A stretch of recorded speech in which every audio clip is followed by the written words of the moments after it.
All right, guys, it's Jahlon with the Paradox Gaming Network, and today we're going to be doing an Ashes 101 on the MMORPG. We're going to be talking about archetypes and classes. Now, I don't want anybody to think that we've gotten any new trove of information about the MMORPG. This really is baseline information, but we've had a lot of new people coming into the community, and unfortunately, they saw this image and they thought that this applies to the MMORPG. Unfortunately, that's not the case. So for the MMORPG, I want you to strike this from your memory. This chart is for Apocalypse, the Castle Siege mode, and these are going to be the base testing classes. If you want to know about the MMORPG, you need to talk about archetypes. And these right here are the 8 archetypes. And for me, I've been playing a healer for the last 10 years. So when I get to character creation and I have to choose my primary archetype, I'm going to take Cleric. So I choose Cleric and all these other ones fall away. So I have my primary archetype. And what does that mean? That means it can never change. For anyone coming to Ashes of Creation from Final Fantasy XIV or from ArcAge, where you're used to being able to be every class on every character, Ashes doesn't work that way. Once you pick your primary archetype, you are locked into that. Picking your primary archetype is also going to decide what role you will be performing in groups and raids. Cleric, obviously, I took for my example as healer. Tank is pretty easy to figure out. It is the tank. Fighters, rogues, mages, and rangers, these are your damage dealers. Bards are your support. And summoners, I put in a category of their own. I could probably, make a case to put summoners in damage dealers, but then there's enough information to say they're support. If I put them in support, summoner fans are going to say, Jay, don't label me in support. I'm a damage dealer. So until we get some more information on summoners, I'm going to keep them in a category of their own. They're the jacks of all trades, but I don't think they're ever going to fit into one of the other ones. I think they will forever be the very highly customizable class or archetype. And that goes in is when you pick the other half of your equation, picking your secondary is going to create your class. So what you'll see at the top is I have Cleric in a red box. That red box is indicative of I can never change that. I'm a Cleric. I started as a Cleric. I will forever be a Cleric. But then at a point in character development, I'm going to be able to pick a secondary archetype. When I do that for Cleric, these are going to be all of my different class names, but you'll notice that none of the boxes fell off, none of the boxes went red, and that is because your class can be changed, but not easily, and there will be a cost associated with it. So don't think that you're going to be in a dungeon and be a cleric, be a high priest, and then suddenly need, maybe you need the versatility of being a cleric tank. You're not going to be able to be in the dungeon and switch to apostle. You would have to go somewhere, do something to change your class by picking a different secondary archetype.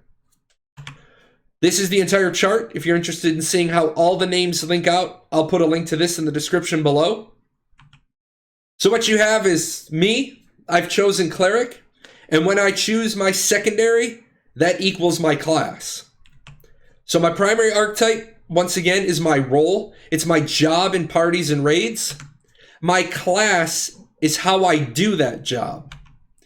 Classes only get their skills from the primary archetype. This is really important because you cannot choose active skills from your secondary. So a secondary cleric does not get access to heal spells. They're not going to get access to my heal skills. They may give you some heal effects. They may give you access to some self-sustain abilities. But what's really going to happen is the secondary is going to augment your primary abilities. These are tweaks to your skills. So we don't have enough information to talk about cleric tweaks. So what I'm going to talk about is I'm going to use fighter. We have a couple of good examples from fighter. One of the skills that a fighter gets is rush.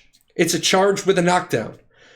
And a base fighter, base archetype, no class, no augments, you're going to see the fighter coming towards you. You're going to be over there. He's going to be at point A. He's going to charge you. You're going to see him coming. It's going to make it easier to counter. Throw up a wall, force him back. There's going to be pin him down. There's going to be skills that you can do. So what if you take a fighter and he takes mage as his secondary, which makes him a spell sword? He's still going to have that rush skill. And the knowledge we have right now is that it's still going to be a charge with a knockdown. But the mage augment to it might mean that it's no longer he's over at point A and I see him rushing towards me. It might be that he gets the mage's teleport, so he gets a blink effect. Now you see me, now you don't. Also means that you saw that fighter lined up. You saw that spell sword lined up. And you threw up your bulk ward shield, but he blinks through it. That it's going to add a dynamic. You see how that changes? It augments the skill. It makes it a little different. This is going to reduce your ability to counter. So now I just said, yeah, I see a fighter lined up. He's about to attack me. I throw up my bulk ward. A normal fighter can't go through it. A spell sword, maybe he can. But if we take fighter and we give him rogue as his secondary, and this makes him a Shadow Blade, still going to have that rush skill. It's still going to be a charge with a knockdown. But now, instead of it being a blink effect, now it's a stealth effect. There is a stealth augment on the rush, and now you don't see the fighter. And this changes it even more dynamically because it breaks the tab target lock. When I go into the Shroud, that tab target lock is broken, and this becomes even more of a reduction in the ability to counter.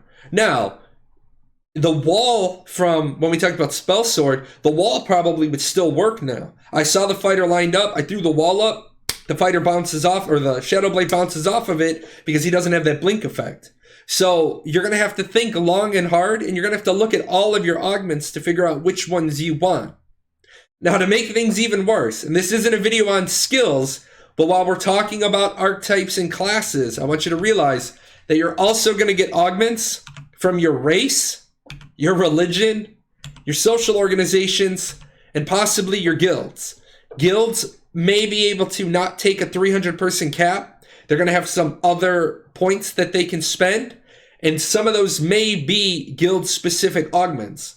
So the Paradox Guild, my guild, might have augments that other people don't because they're in a 300-person guild. So keep all this in mind when you're doing your theory crafting. There is a lot to digest here, and I really say this is probably the most unique MMORPG class system I've come across because it's vastly different than what we've seen. Some games, mages are mages, and here is the meta. Other games, every character can be every class. Ashes is doing a lot, locking you into that primary archetype selection, but giving you 8 different classes to play with. And that's it for today, guys. I wanted to make sure to get this video done. I am working on ashes101.com, as you see on the side. It got a facelift. Ashes101.com is active. So I needed this video to plug in. I also have been having a lot of conversations again with people about archetypes. So I was like, you know what? Where's the Ashes 101 video? And I looked in the library, and there wasn't one. It was over a year old. So I dusted this off. If you guys want to talk more, I'm on the Ashes of Creation Discord. I'm Jahlon, #0001. You'll see me. I'm talking there all the time. I also run my own Discord. If you want to come there and talk away from the crowds, PM me as well. Anything you PM to me, that's just a personal conversation. I'll have those all day long. If you want to talk Ashes with the community, I do Twitch 3 times a week.